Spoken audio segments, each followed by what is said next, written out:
Yenda mbivugaho nawe umfashe kubyumva cyane.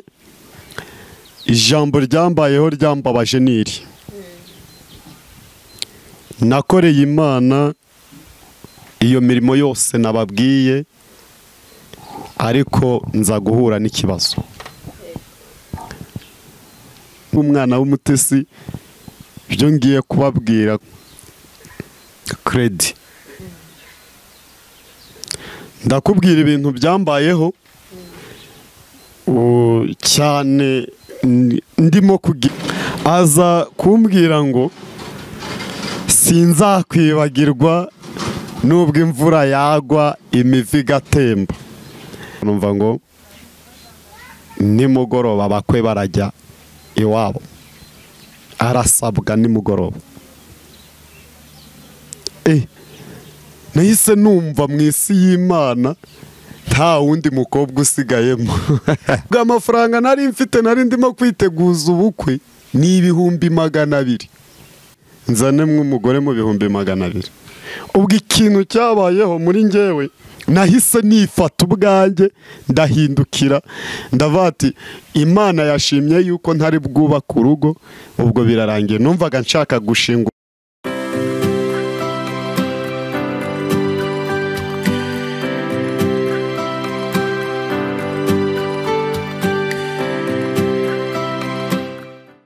Turabasuje bakunzi bacu, Muza Divine arabasuje cyane nkuko bisanzwe. Ikiganiro cyacu nakagaruka tubazanira abatumirwa batandukanye. Uyu munsi twabazaniye umukozi w'Imana ufite ubuhamya bwinshi butandukanye yagiye abonamo Imana. Reka dutangire dusenga. Urakoze Imana yacu, wowe ujya ugeraho tutabasha kugera. Tuguhaye ikaze muri iki kiganiro kugira ngo ukomeze kuganza imitima y'ubwoko bwawe aho baherereye, aha hafi mu Rwanda ndetse no hanze yaho. Abafite ibibazo bitandukanye reka ubaruhure, ubasubirize ibyifuzo byinshi bafite bitandukanye. Abafite uburwayi, abafite ibibazo bya credit, turabizi ko ari bo mwishyura. Abafite aho byacitse reka umanuke ubadodere, kuko wowe iyo wadoze neza abantu baratambuka bigakunda bikemera. Ufite ukuntu ujya uhisha umuntu ahantu bagahaca ariko ntagaragare. Manuka uhishe cyane ubwoko bwawe, kandi n'abandi bose ubahindurire kuba intumwa zawe wishimira, ubakoresha iby'ubutwari. Tugushimiye kuri mugari ku buzima bwa bose. Amen. Amen. Turakwakiriye mukozi w'Imana, twibwire, ubwire abantu bagukurikiye, ubabwire amakuru yose. Ni karibu. Ntabwo ndi buvuge ku makuru yose, ndavugaho ibice, ntabwo nashobora kuyavuga yose. Oya ntacyo uvuga ko Imana igushoboza. Ahubwo numvishije usenga uvuga ikintu kijyanye na credit, ndumva aricyo navugaho. Credit wenda ibindi turajya tugenda tubyumvaho. Umuntu wese unkurikiye arajya agenda avanamo irimufashije, n'ibindi byose arajya agenda yitoranyiriza. Amazina yanjye aba ariyo mperaho. Nitwa Nshimiyimana David, niyo mazina yanjye. Ndi umupapa, ndubatse, mfite abana 2.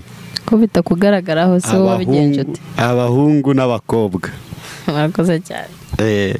Imana yishe umwako. Yishe umwako ntako itagenje, igira neza. Yarahabaye. Yarahabaye. Ndumva ngewe ndi umuntu wakijijwe.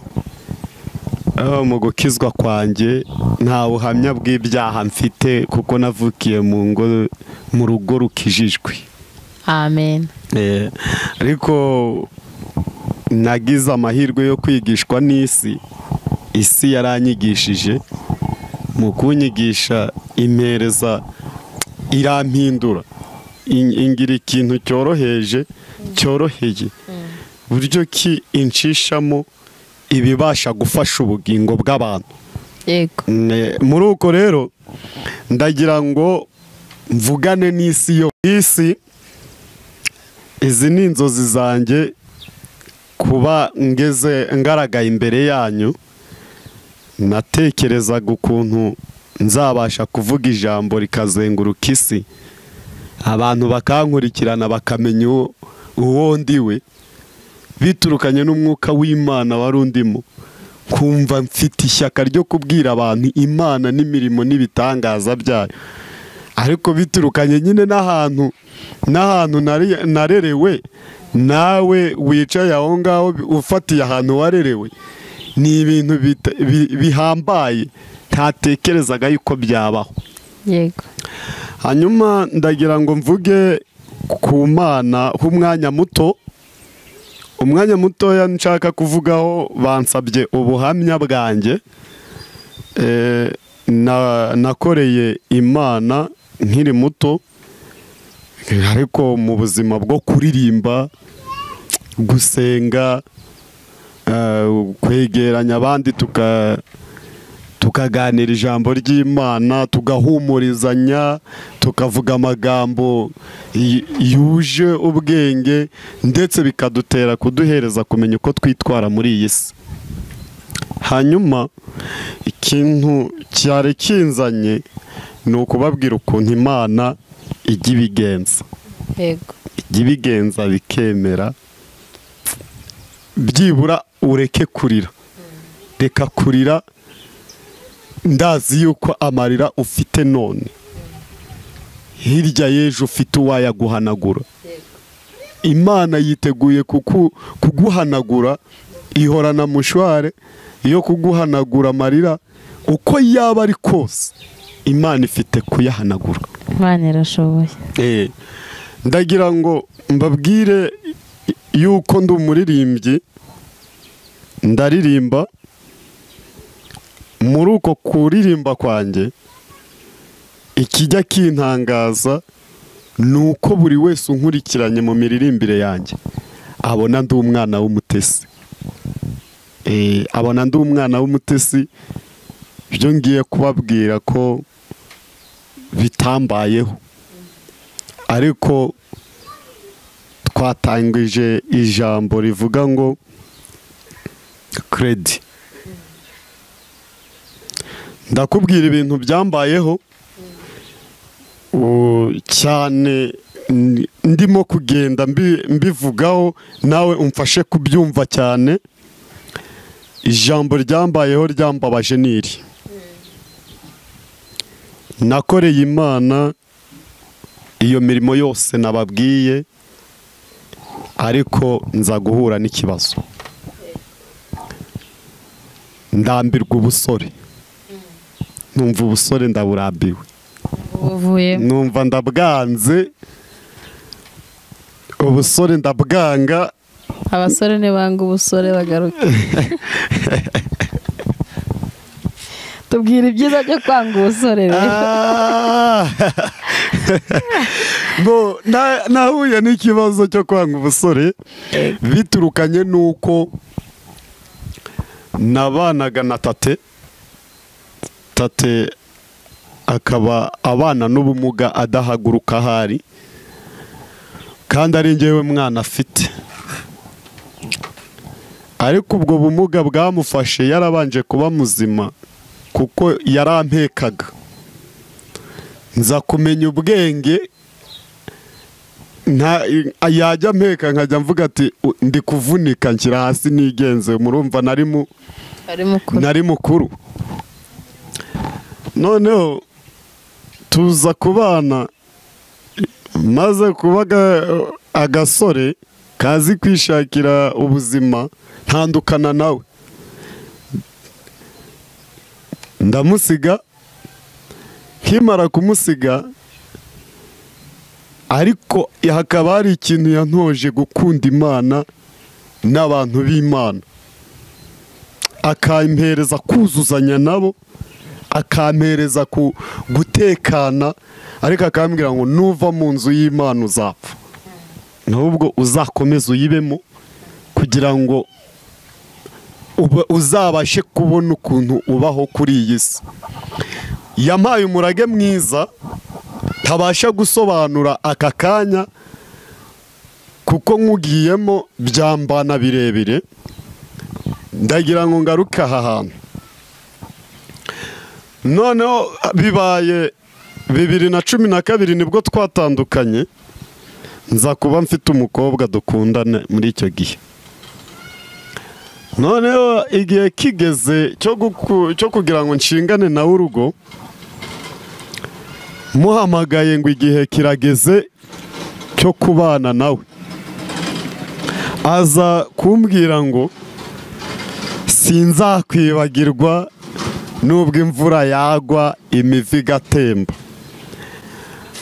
Abimbwira atyo, mu by'ukuri nari niteguye kubana nawe, ari ryo jambo ngiye kumubwira ati nshaka kubana nawe. Arangije umukobwa arambwira ngo sinzakwibagirwa. Nkibaza umuntu ko twavuganaga neza bigenze bite kumbwira ngo ntabwo azanyibagirwa. Wa mukobwa ngiye kumva numva ngo nimugoroba bakwe barajya iwabo, arasabwa nimugoroba. Nahise numva mu isi y'Imana nta wundi mukobwa usigayemo. Nahise numva nta wundi mukobwa usigayemo. Ubwo amafaranga nari mfite, nari ndimo kwiteguza ubukwe, ni 200,000. 200,000 ngo nibyo ngiye gushakamo umugore, nibyo ngiye gukora uko nshoboye nzanemwe umugore mu 200,000. Ubwo ikintu cyabayeho muri njyewe, nahise nifata ubwanjye ndahindukira ndavuga ati Imana yashimye yuko ntari bwubaka urugo. Ubwo birarangiye. Numvaga nshaka gushinga urugo muri 2015. 2015 nibwo natandukanye n'uwo mukunzi wanjye. Dutandukanye ya mafaranga ndayakerensa arashira. Ashize nza gutekereza nanone gushaka umugore, ariko amafaranga ntayo ngifite, yaravuyeho ntayo nkibona. Nza kubona akandi kanya ko gukorera Imana, noneho numva ntuje, nta stress z'ubukwe mfite, numva mfite gahunda yo gukorera Imana bisanzwe. Nuko nza kubona akanya gatoya ko kongera kwitekerezaho. Mukuru wanjye nari nje ngana aza kwimuka avaho narindi, ngiye mbona nta bushobozi mfite bwo kwimukana nawe, nsigara muri wa mudugudu. Mpasigaye nza kubona igitangaza, nirwanaho kuri buri kamwe. Nkimara kubona ndi kwirwanaho kuri buri kamwe, ndavuga ubu buzima ntabwo nabushobora, ahubwo reka nshaka umudamu dufatanye andwaneho kuko n'abandi benshi babitekereza. Ngiye nkibigeramo numva ndananiwe, niteruye mbura amafaranga, ndebye abaterankunga ndababura, ariko ndavuga ati ntabwo nshobora gusubira inyuma, ubu bukwe buzakoreke kandi ndabyizeye. Nza gukundana n'umukobwa muri iyo minsi, turatandukana, dutandukana tutanatonganye, warifata bwe ahita ava. Noneho nza kwaka ideni byo kuvuga ati ubwo uyu nguyu yanyanze, ngiye kwaka ideni, iryo deni nzaryaka mu bibina aho twari dutuye twayitaga amatsinda, ndagenda naka amafaranga naka amafaranga ibihumbi 74, noneho kuyishyura birananira, nageze kuri credit.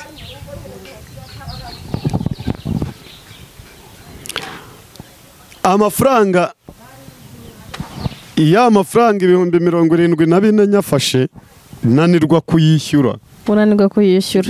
Ndarinanirwa.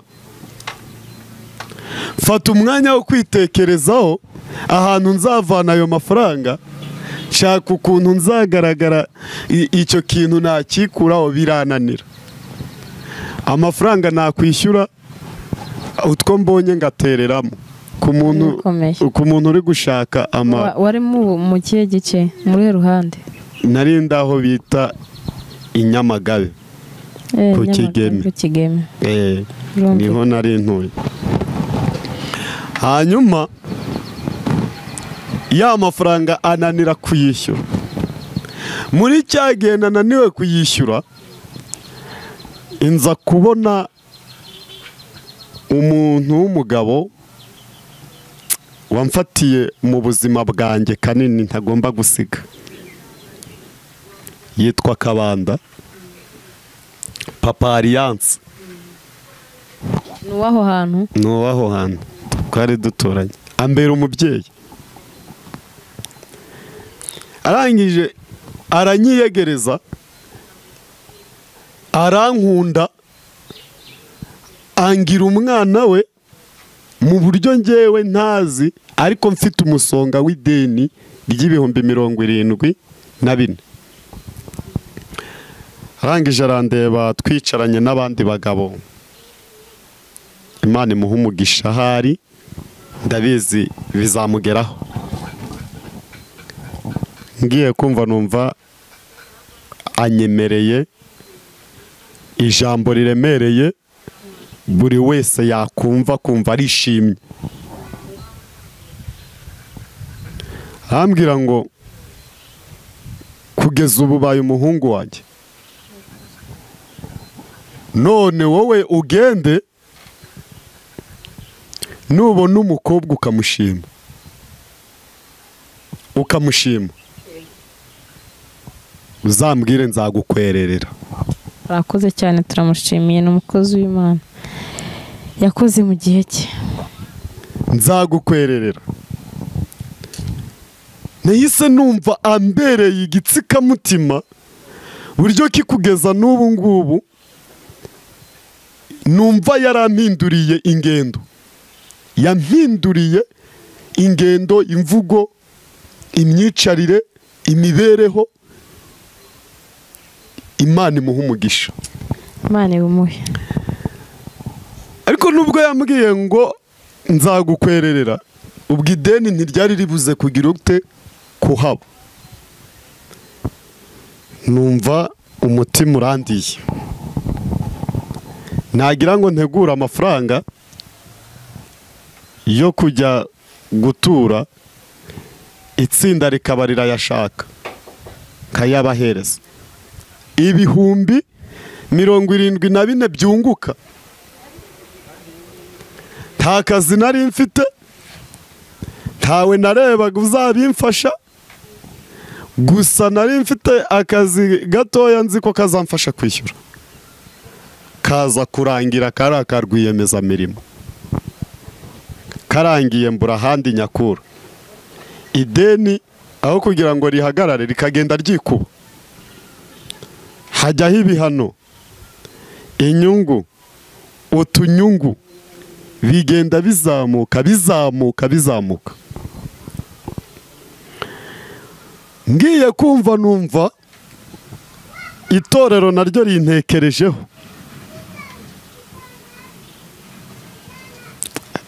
Haleluya. Amen. Rintekerezaho. Riravuga ati uyu mwana ukuntu ameze, uyu mwana uko tumuzi, tukaba twumvisha umugabo wavuze ngo azamukwererera ko yabivugiye mu ruhame. Twebwe nk'itorero ko tuzuye umuntu ko ari umukristo, tumufashe iki?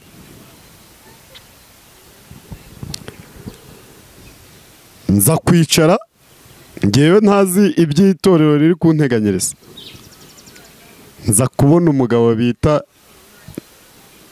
Zefani Nsenga, araza arambwira ngo ngewe Imana yambwiye ko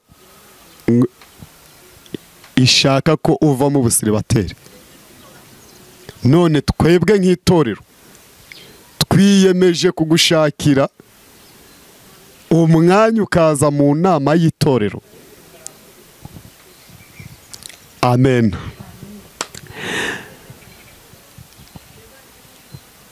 Abarabimbwiye ati ugomba kuza mu nama y'itorero, warangiza twebwe tukakuganiraho uhari. Ntabwo nari nzi ibyo bagiye kunkorera. Inama yari izengurutse ari benshi cyane, nza gutungurwa no kumva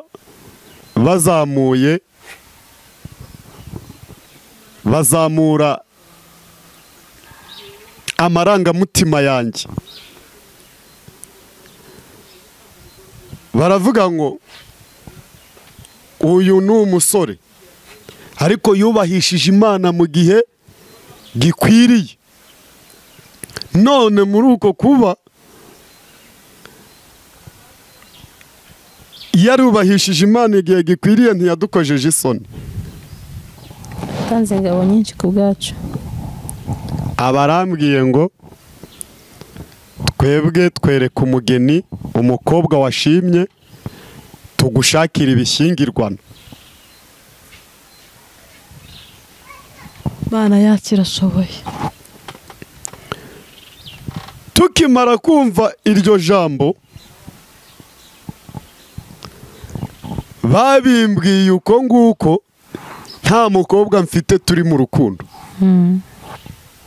Nari naramaze kubyikuramo, ariko bambajije ati uramufite? Ndavuga ati ndamufite. Ufite umukunzi? Ndamufite. Abasore ntibashaka inkumi hafi aho rwose. Imana iri gukwerera abantu, namwe ibiteho. Ati gerageza utubwire ibyo uri kutubwira nibyo cyangwa ati ngewe umukunzi ariko ndamufite. Ati noneho ubwo umufite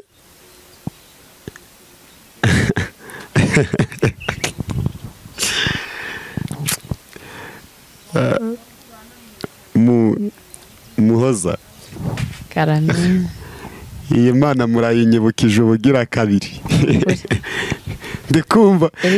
Ndi kubona mpagaze imbere y'abantu benshi cyane. Ndi kubwira iki kintu, ariko buri wese afite ukuntu ari bujya agenda afata amakara. Ndagushishikariza gukurikira iyi video kugeza uyirangije, kuko imbere haracyarimo ibintu. Arangije ngiye kumva numva abadiyakoni b'itorero baratangiye ati noneho nimumurebe niba mufite, mumugenzure murebe. Nkajya mbona abadiyakoni bari kungeraho buri kanya, ufite umukunzi? Ati ndamufite, ariko kandi ubwo ngewe ku mutima wanjye ntawe nari ndi kuganiriza, ariko mbabwira yuko ngewe mufite, ko tunari kuganira, kandi ko gahunda iriho. Ikintu cyari cyarananiye ko ari ubushobozi. Utubwije ukuri ko uri umukozi w'Imana, utari butubeshye. Mu by'ukuri yarahari ntiyarahari? Yarahari. Icyizere wari ufite rugikura hehe? Icyizere nari mfite nuko nabonaga mfite amabanga n'Imana menshi. Hari icyo yavuganye nanjye, kuko buri gihe uko nageraga mu rusengero yajyaga imbwira ngo yoherezaga abahanuzi, abakozi b'Imana, akavuga ati akira urugo rw'umugisha, akira abana b'umugisha. Buriya ngewe najyaga numva bifite gahunda. Wari ufite nzayimana? Nari mfite nzayimana. Ibyo byose kabikomora yuko mu busore bwanjye najyaga njya guca inshuro y'ubugingo. Amen. Subiramo ako kantu. Mu minsi yose nabayeho y'ubusore bwanjye najyaga njya guca inshuro y'ubugingo. Dusobanurira ubugingo uburyo umuntu abucura. Ese kugira ngo ububone uba waciye inshuro barahinga se? Inshuro y'ubugingo ifite ukwinshi. Ushobora kuva aha ngaha ukajya ku rundi rusengero ukoresheje amatike. Mu by'ukuri nta n'ikintu ugiye kuvanayo, ariko ibyo ugiye kuvanayo bikaba ari nzakugirira neza. Ubugingo bugahagarara biturukanye n'ubuhanuzi. Bwa buhanuzi bukubwira ati humura, wari wihebye, wari ucitse intege, wari unaniwe, wari ugize gute, ariko ndi kumwe nawe. Abantu mukomere cyane, Imana irahari. Imana yamukoreye ubukwe, nawe yabigukorera, yaguha n'ikindi kitari ubukwe. Irashoboye. Imana guca inshuro y'ubugingo kajya hariya ugashebeka. Gushebeka urabizi?